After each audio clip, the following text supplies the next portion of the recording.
बढ़ते हैं अगली खबर की ओर। देश के 5 राज्यों की 6 विधानसभा सीटों के साथ एक लोकसभा सीट पर हुए उपचुनाव के नतीजे आज घोषणा होगी। वहीं कड़ी सुरक्षा के बीच सुबह से 8 बजे से वोटों की गिनती जारी है। आपको बता दें, उपचुनाव में उत्तर प्रदेश की मैनपुरी लोकसभा सीट के साथ ही रामपुर और खतौली विधानसभा सीट, ओडिशा की पदमपुर, राजस्थान की सरदार शहर, बिहार की कुढ़नी और छत्तीसगढ़ की भानुप्रतापपुर विधानसभा सीट पर मतगणना हो रही है।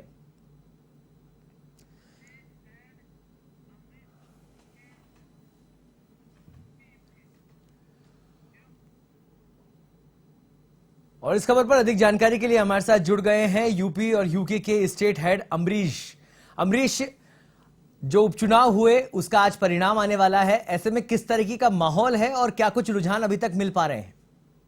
निश्चित तौर पर सौरभ, देखिए 5 राज्यों की 6 विधानसभा सीटें हैं, एक लोकसभा सीट है, हाई प्रोफाइल सीट है लोकसभा सीट मैनपुरी की, स्वर्गीय मुलायम सिंह की सीट है और इस सीट पर समाजवादी पार्टी का भविष्य ऐसे है कि जब से समाजवादी पार्टी का गठन हुआ है 4 अक्टूबर 1992, उसके बाद से आज तक कभी भी समाजवादी पार्टी को उस सीट पर हार नहीं देखनी पड़ी है।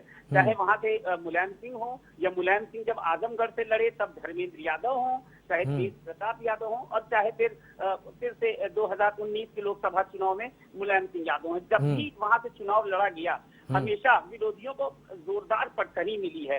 लाख वोट, 2 लाख वोटों से जीत हमेशा हुई है। मुलायम सिंह यादव का गढ़ है वो। इसके अलावा 5 जो राज्यों में 6 विधानसभा सीटें हैं, रामपुर और खतौली उत्तर प्रदेश में, उड़ीसा में पदमपुर सीट और राजस्थान की सरदार शहर हो चाहे बिहार की कुढ़नी हो, लेकिन रामपुर की सीट आजम खान बड़ा नाम है, कई बार लोकसभा जीते हैं और इसके अलावा 10 बार 12 बार रामपुर के विधायक रह चुके हैं। उस सीट पर आकाश सक्सेना भाजपा से ताल ठोक रहे हैं और जरूर कड़ी टक्कर है। और अगर देखा जाए तो मैनपुरी लोकसभा सीट पर भले ही डिंपल यादव और रघुराज शाक्य की लड़ाई है, लेकिन जिस तरीके से शुरुआती रुझान आ रहे हैं, पोस्टल खुले हैं और साथ ही साथ जो बैलेट पेपर पहले खुले हैं उनमें डिंपल यादव रुझानों में आगे चल रही हैं। समाजवादियों से बात करें तो उनका कहना है कम से कम 1.5 लाख वोटों से भाभी जीत रही, यानी डिंपल यादव। लेकिन जिस तरीके से भारतीय जनता पार्टी ने खतौली में राजकुमार सैनी को ही प्रत्याशी बनाया है और उनके सामने पूर्व विधायक मदन भैया हैं, तो मदन भैया को भी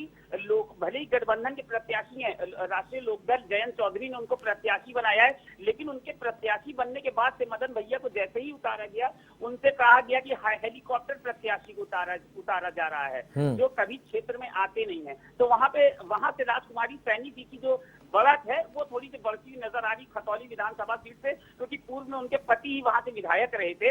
लेकिन अब जब उनके ऊपर 2 साल से ज्यादा की उनके ऊपर सजा,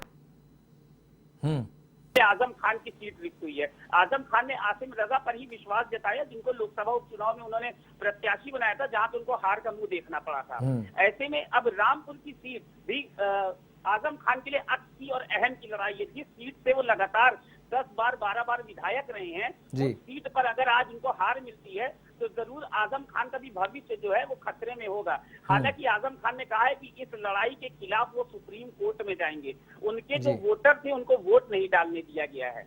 लेकिन अगर मेन लड़ाई की बात की जाए तो अब लोकसभा की मैनपुरी का जो उपचुनाव है आज, ये समाजवादी पार्टी का भविष्य तय करेगा, डिंपल यादव का भविष्य और अखिलेश यादव का भविष्य तय करेगा। क्योंकि स्वर्गीय मुलायम सिंह के निधन के बाद से पहली बार ऐसा हो रहा है कि समाजवादी पार्टी कोई चुनाव लड़ रही है। बैक टू बैक जिस तरीके से अखिलेश यादव ने चुनाव हारे हैं, इस चुनाव से अब अखिलेश यादव की जो राजनीति है उसकी एक नई शुरुआत होगी, एक नया सूर्योदय होगा अगर आज डिंपल यादव चुनाव जीतती हैं तो। बिल्कुल अमरीश, एक साख का सवाल भी है, चाहे सपा हो चाहे भारतीय जनता पार्टी हो, राजस्थान की बात करें तो चाहे कांग्रेस की पार्टी हो, क्योंकि कहीं ना कहीं ये बहुत महत्वपूर्ण उपचुनाव होने वाले हैं और जो आगामी जो चुनाव होने वाले हैं उन पर इसका कहीं ना कहीं असर देखने को मिलेगा। बहुत बहुत धन्यवाद अमरीश इस तमाम जानकारी के लिए। तो आपको बता दें, इस समय राजस्थान और यूपी के जो उपचुनाव है उनकी मतगणना जारी है और आज सभी की किस्मत का फैसला होने वाला है। कड़ी सुरक्षा के बीच मतगणना जारी है, सभी पार्टियां जीत का दावा कर रही हैं। वहीं मतगणना केंद्रों के बाहर कार्यकर्ताओं की भीड़ भी जुटी हुई है।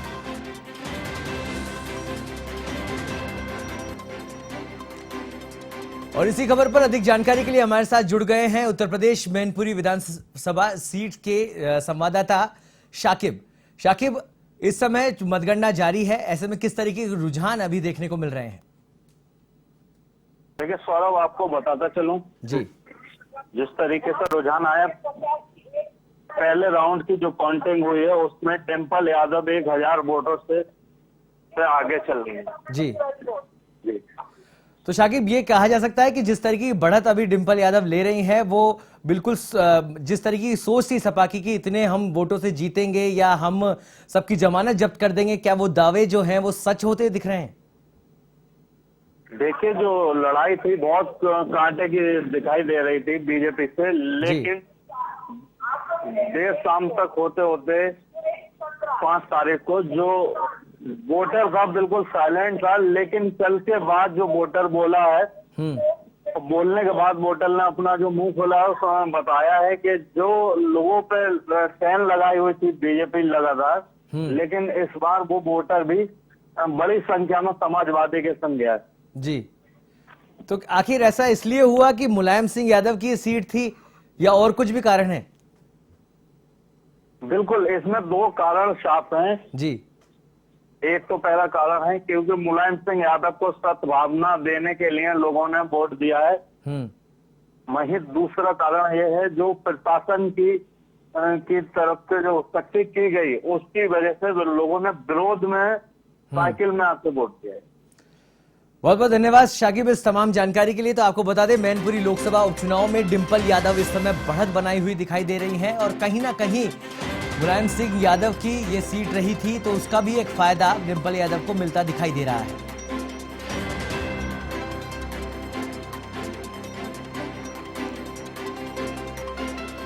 तो आपको बता दें, राजस्थान और उत्तर प्रदेश के अंदर जो उपचुनाव हो रहे हैं उनके आज रुझान आ रहे हैं, परिणाम आने वाले हैं और किसकी ताजपूछी होगी, कौन हारेगा, इसका जल्द ही सभी के सामने आ जाएगा। मैनपुरी लोकसभा उपचुनाव में डिंपल यादव फिलहाल बढ़त बनाए हुए हैं।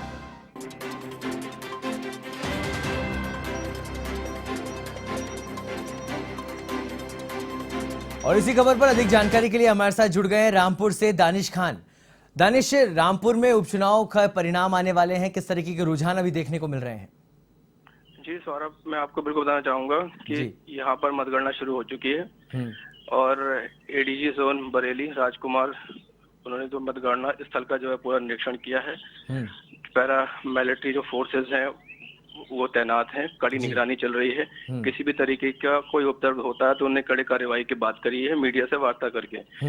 यहाँ पर दिलचस्प जो है मुकाबला है समाजवादी पार्टी के आसिम राजा और बीजेपी के कैंडिडेट आकाश हनी।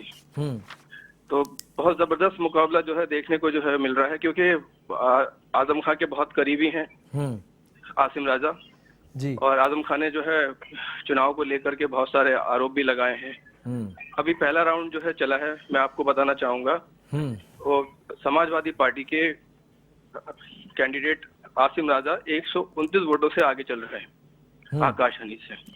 अच्छा, तो मतलब आजम खान की रामपुर सीट मानी जाती है, उनका दबदबा माना जाता है, ऐसे में कहा जा सकता है कि वो रामपुर की जो सीट है इसको निकालने में कामयाब हो जाएंगे? ये कहना जो है बड़ा मुश्किल है, क्योंकि रोमांचक जो है मुकाबला है। वोट परसेंटेज जो है 34% रहा जी पोलिंग पे जी, लेकिन अब ये रिजल्ट जो है जनता ही जो है तय करेगी कि कौन किसके पाले में जो है सीट जो है जाती है। दानिश, ऐसे में सबसे बड़ी बात ये होती है कि पोलिंग पे भी बहुत कुछ डिपेंड करता है कि अगर पोलिंग कम है तो इसके पक्ष में होगा और ज्यादा है तो इसके पक्ष में होगा। ऐसे में किस तरीके के हम कयास लगा सकते हैं कि किस तरह के चुनाव परिणाम देखे जा सकते हैं, या वो सपा के पाले में होंगे या फिर बीजेपी के पाले में होंगे? हाँ सर, बिल्कुल सही कह रहे हैं आप। एक पोलिंग का जो है बहुत बड़ा जो है एक रिजल्ट जो है सामने आता है जी, और इसका जो है अगर देखा जाए आंकड़ों के हिसाब से तो ये सीट जो है बीजेपी के खाते में जाते हुए दिख रही है। तो शुरुआती रुझान है जिसमें कहीं ना कहीं ये कहा जा सकता है कि बीजेपी के खाते में ही रामपुर की जो सीट है, विधानसभा सीट है, वो बीजेपी के खाते में जा सकती है। बहुत बहुत धन्यवाद इस तमाम जानकारी के लिए। तो आपको बता दें कि उपचुनाव के लगातार परिणाम अब सामने आएंगे और रुझान अभी फिलहाल जारी है, जिसमें कहीं ना कहीं जो रामपुर की जो सीट है उस पर बीजेपी बढ़त बनाए हुए है। और अगर हम बात करें कि मैनपुरी की सीट की, तो वहां पर डिंपल यादव बढ़त बनाए हुए हैं। मुलायम सिंह यादव की उत्तराधिकारी भी कहा जा सकता है उनको। मुलायम सिंह यादव की दबदबे वाली वो सीट थी और कहीं ना कहीं उसका फायदा डिंपल यादव को मिलता दिखाई दे रहा है।